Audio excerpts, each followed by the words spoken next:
Hello, family. How are you doing today? Welcome to Overcoming Narcissism in Your Marriage. We're on part 50 today, and today we are pushing the silent treatment a notch higher, and we're looking at stonewalling. Stonewalling is the more stubborn brother of silent treatment. Okay, so what then is stonewalling? Stonewalling is where a narcissist refuses to engage with their spouse. They completely withdraw.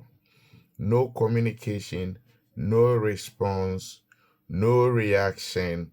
They literally leave you stone cold in the marriage because they are not happy. Sometimes it's not necessarily because you've done something wrong, but maybe they are pursuing something else. Maybe they found a new supply and that new supply is taking their attention. All of a sudden, you will begin to look abhorrent to them, that they will just cut you off. They just cut you off to frustrate you, maybe for you to leave so that they can go for the new supply, or to just keep you frustrated. Okay, it is a narcissistic strategy to keep you always chasing them, to keep you always begging, to keep you confused and disorganized. Narcissists always want you to be in a place where you are unsettled so that they can control you. When you are at peace, you are relaxed, you are in charge, they don't want that. They want you to always be on the edge. So stonewalling is a very good strategy that the narcissist uses to keep you unsettled so they can control you. Don't forget, the key word for narcissists is control. They love to control your life. Anything they can use to control you. Okay, so that is what they do. They refuse to communicate, to respond, engage in any meaningful communication. They withhold emotional connection, love making, touches, everything. Like, they don't want to have anything to do with you, to keep you on the edge. Okay, so how do you know that you are being stonewalled? Number one, there is a sudden refusal to talk, either during disagreements or just naturally. They don't want to talk to you. Number two, they ignore your questions, your messages, your concerns. Messages go without response, calls go without being picked. Number three, acting as though you don't exist. Okay, sometimes you can even send a message and for 1 week, 2 weeks, 3 weeks, no response. They don't care. You call, they won't pick, they won't. It's like you are not there. They walk into the house, they see you, like you don't exist at all. They refuse eye contact or any form of emotional engagement. They won't laugh to your jokes. They won't fill in with the communication that normal people do. They don't. They just look at you like that. That's even if they will look at you. Some will completely ignore you. Number five is walking away. They just walk away when they're important. I'm not talking about where there is, let's say, argument and it's getting out of hand and one needs to walk away in order for things to de-escalate, and then later you come back and you connect. That's not what I'm talking about. Once you are talking, they just walk away and just leave you to your own devices in a cold way. It's not like things are out of hand. No, they just completely walk on you. Okay. And number six, withholding affection and communication as punishment. So there are some principles that I always teach, that no matter the disagreement, no matter the issues you are having in your marriage, if your spouse reaches out to you, especially for emotional connection or for intimacy and things like that, you have no right to deny them, because you have signed to give that. It's a service. They need it. They need that emotion. So no matter how angry you are with your spouse, if they reach out to you for that, you must help them. They need your help. Okay? If they go out and misbehave, it should never be because you denied them. It should never be. It's because it should be because they have their own problem, but it should never be because you denied them.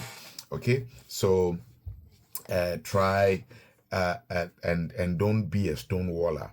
No matter what's happening, don't deny your spouse emotional connection. All right. So why is it harmful to the individual, the victim, or the marriage. Number one is it causes pain, emotional pain. And you see, emotional pain may not be visible, but it hurts and it destroys even more than physical pain. Okay. So human beings are designed to be connected with. When you do that, you are hurting them. We are not designed to be cut off like that. Number two is that it develops self-doubt. It develops self-doubt. The person begins to say, what is wrong with me? Why am I being treated like this? What did I do wrong? And things like that. You don't need that. Then it destroys healthy communication, because the healthy communication is you talk, I talk. Okay. When you just hijack it like that, eventually you are destroying the health of the marriage. Number four is that it creates a climate of fear. Now your spouse begins to become afraid of you. They literally become afraid of doing anything. They begin to walk on eggshells around the house, because they don't want to do anything for you to hijack them into that state again. That's not marriage. Okay, so it creates a climate of fear. Number five is that it breaks the emotional connection. So if anytime you just hijack communication and then you come back whenever you want, you want your spouse to be available every day, it gets to a point they will learn and they will start ignoring you. Okay, so it destroys how communication is supposed to be in the marriage. Now, if you are a victim of stonewalling, how do you overcome it? Number one, don't chase or beg. Steady patterns. I always tell you this: when it comes to narcissistic abuse, always study the patterns and adjust yourself. This is how you're going to survive. That is, if you cannot leave. Okay, it's a marriage, you have children, you have things involved, you've built a life that you don't want to destroy by walking away, which usually people recommend that that's the safest thing. Okay, because the narcissistic may never heal. Okay, and so sometimes the safest thing is to stay away. But where you cannot stay away, study the patterns and adjust accordingly. Okay, so that you don't get tossed all over the place. All right, so don't chase or beg. Once you realize that they have this tendency, once they switch in there, you to switch and do something else. Just ignore them. Whenever they are happy, they will talk. All right, don't do that, because it demeans you. Number two is remain calm. Don't get agitated. Don't get angry. Don't start casting insinuations. Don't start breaking things. Don't go talking to another person. Don't start new relationship. Don't try to do something to evoke jealousy. Don't do all those kind of childish things. Don't respond childishly. Stay calm. Be in charge of your emotions, okay? Because one key thing the narcissists want you to do is to lose your emotional control, so they can say that you are the problem. So stay calm. Number three is to maintain healthy boundaries. Establish and maintain healthy boundaries. Clearly let them know you're not going to do this. If you just decide to switch off whenever you want, when you're ready to talk, don't come back. Okay, let them know you don't do that. We want to have a healthy marriage. You don't behave like that. And let them know that you will not buy that. And let them know you're not going to allow that to affect you either. Number four is to seek support. If you know that it's disturbing you, seek support from trusted people. But be careful. I always say, never seek support from people who talk with your narcissistic spouse, because they will never be fair. The narcissist knows how to convince people and get them on their side more than you. Okay, so don't try. Go to a neutral person who doesn't know anything between the two of you. Okay, and get help.